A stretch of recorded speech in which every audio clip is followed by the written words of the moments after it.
सबसे पहले recruitment is made in following service through civil service examination. मतलब civil service exam के द्वारा किन किन क्या क्या कौन कौन सी जॉब आपको मिल सकती है। तो सबसे पहले है इंडियन एडमिनिस्ट्रेटिव सर्विस या तो आईएएस। ये सबसे ज़्यादा टॉप मोस्ट फेवरेट जॉब है और सब लोग तो यही समझते हैं कि यूपीएससी मतलब आईएएस जॉब, और ये इसके लिए सबसे ज़्यादा लोग ट्राई करते हैं। दूसरा है इंडियन फॉरेन सर्विस।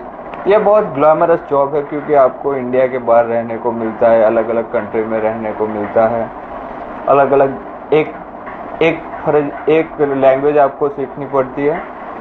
तो ये दूसरी है इंडियन फॉरेन सर्विस। तीसरी है इंडियन पुलिस सर्विस, जो आप लोग सब जानते हैं आईपीएस। ये भी बहुत बहुत फेवरेट जॉब है और सभी लोग ज़्यादातर इन तीन में से एक जॉब पाने के लिए ट्राई करते हैं। अब हम देखते हैं सिर्फ यूपीएससी या सिविल सर्विस एग्ज़ाम ये तीन जॉब ही ऑफ़र नहीं करती है, और भी बहुत सारी जॉब है जो यूपीएससी आपको ऑफ़र करती है। तो यह है list of services, group A services. इसमें तकरीबन 13 सर्विस है। आप अगर चाहें तो ये वीडियो पॉज करके इस सब के बारे में पढ़ सकते हैं। हम अभी इसके डिटेल में बहुत जाएंगे नहीं। मैं एक वीडियो बनाऊंगा जिसमें हम बताएंगे कौन कौन सी सर्विस है और किस तरह की आपको काम करना है इस सर्विस में। दूसरी है ग्रुप बी सर्विसेज। इसमें भी बहुत सारी सर्विसेज है। तो यूपीएससी या सिविल सर्विस एग्जामिनेशन आपको ये सब सर्विस ऑफर करती है। आप में से बहुत लोग इसके बारे में सपने देखते होंगे, सपने देखने में बहुत टाइम भी वेस्ट कर रहे होंगे कि मैं बन जाऊंगा तो ये कर दूंगा वो कर दूंगा, पर मैं आपको बताना चाहता हूँ कि ये इतना भी आसान नहीं है। तो हम देखेंगे आपको क्या क्या डिफ़िकल्टी फेस करनी पड़ेगी ड्यूरिंग योर प्रिपरेशन। तो सबसे पहले देखते हैं 3 स्टेजेस ऑफ एग्जामिनेशन। ये इस तरह की एग्ज़ाम नहीं है कि हमने एक दिन में अच्छा परफॉर्म किया तो हम पास हो ही जाएंगे। ये एग्ज़ाम 3 स्टेप्स में ली जाती है, इसलिए आपको हर एक स्टेज में उतनी ही प्रिपरेशन करनी पड़ेगी, उतनी ही मेहनत करनी पड़ेगी और उतना ही फोकस रहना पड़ेगा।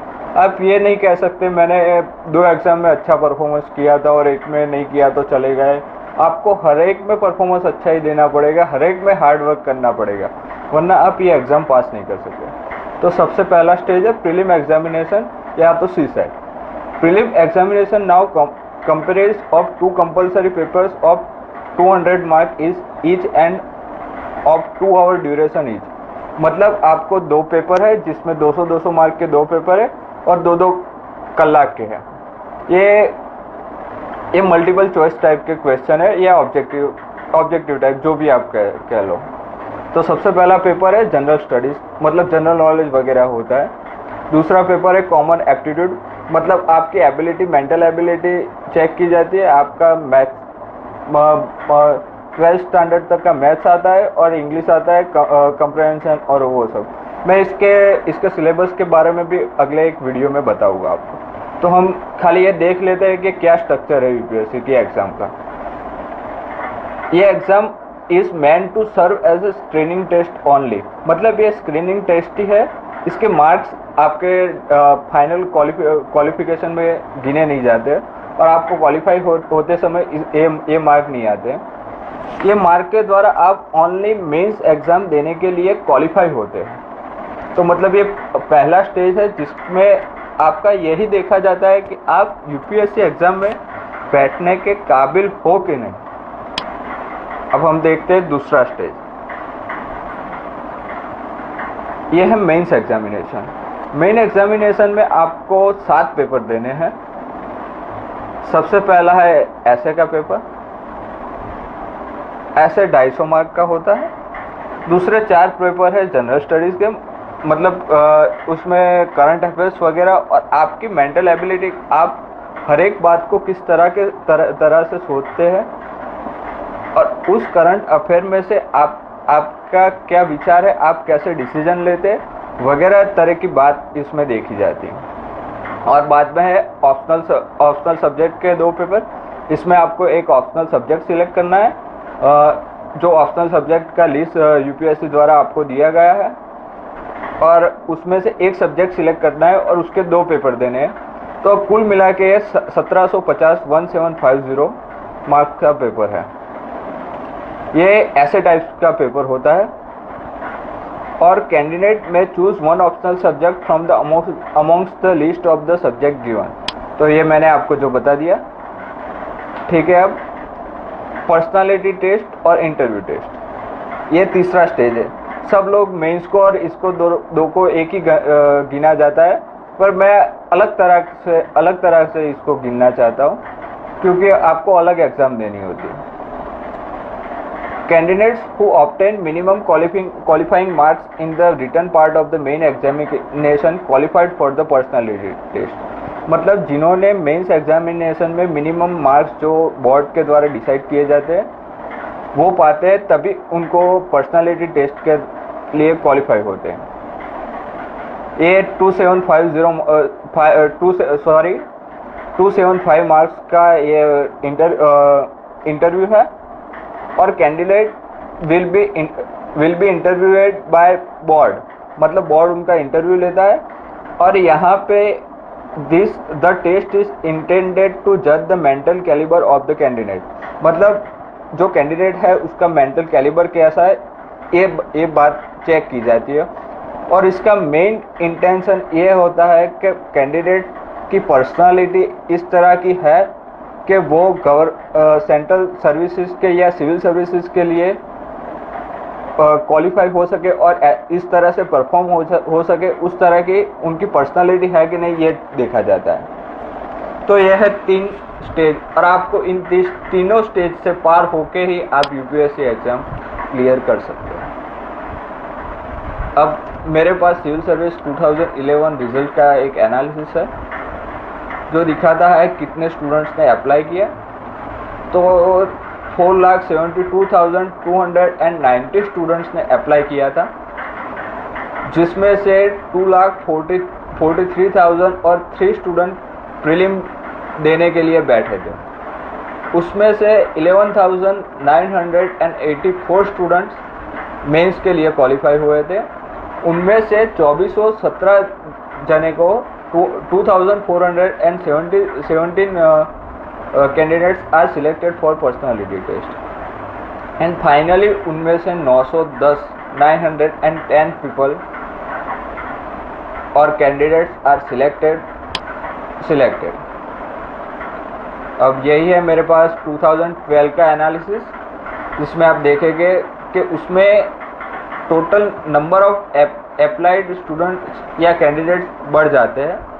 5,36,506 स्टूडेंट्स ने कुल तौर पे अप्लाई किया था, और उसमें से यही है कि कितने जनों ने प्रीलिम दी, मेंस दिया, पर्सनालिटी टेस्ट दिया, और फाइनली 998 पीपल्स आर सिलेक्टेड। तो आप देख सकते हैं 2011 और 12 का कंपैरिजन, उसमें 50,000 से ज़्यादा स्टूडेंट ज़्यादा बढ़ गए, और हर साल कैंडिडेट्स बढ़ रहे हैं इस एग्ज़ाम के लिए। इसका मतलब है कंपटीशन और टफ हो रहा है। तो आपको ये भी सोचना है कि कंपटीशन कितना टफ है। अब हम देखते हैं, your chances to clear this examination is 0.19%। ये बहुत ही कम है। लोग कहते हैं सीए की एग्ज़ाम बहुत टफ है, 2% ही रिजल्ट आता है, पर इसमें तो 2% से भी बहुत कम है, इवन 1% भी नहीं है, 0.19%। मतलब 1000 जने एग्ज़ाम देते हैं, उसमें से 2 जने का ही सिलेक्ट होने का चांसेस है। तो मैं दिखाना चाहता हूँ कि कितना ही एग्ज़ाम टफ है। अब देखते हैं success rate via board stream of discipline civil service examination. अब हम देखते हैं हर स्ट्रीम के स्टूडेंट ने कैसा परफॉर्म किया है। तो मेन कंसर्न मेरा ये है कि मैं दिखाना चाहता हूँ कि मेडिकल साइंस और इंजीनियरिंग के कितने सारे स्टूडेंट ने अप्लाई किया है। मतलब ये सब प्रीलिम में कितने स्टूडेंट ने अप्लाई किया है वो डेटा नहीं है, मतलब मेंस में कितने बैठे थे इसका डेटा है। तो 800 और 12 तो डॉक्टर ही बैठे हैं। तो आप सोच लीजिए कि इवन डॉक्टर्स भी कितना चाहते हैं इस जॉब को पाने के लिए। 3040 तो इंजीनियर बैठे थे। ऐसा ही मास्टर डिग्री है, इंजीनियरिंग के मास्टर डिग्री वाले स्टूडेंट भी बैठे, पीएचडी वाले भी बहुत सारे बैठे, ह्यूमैनिटी में मास्टर डिग्री वाले बहुत बैठे हैं।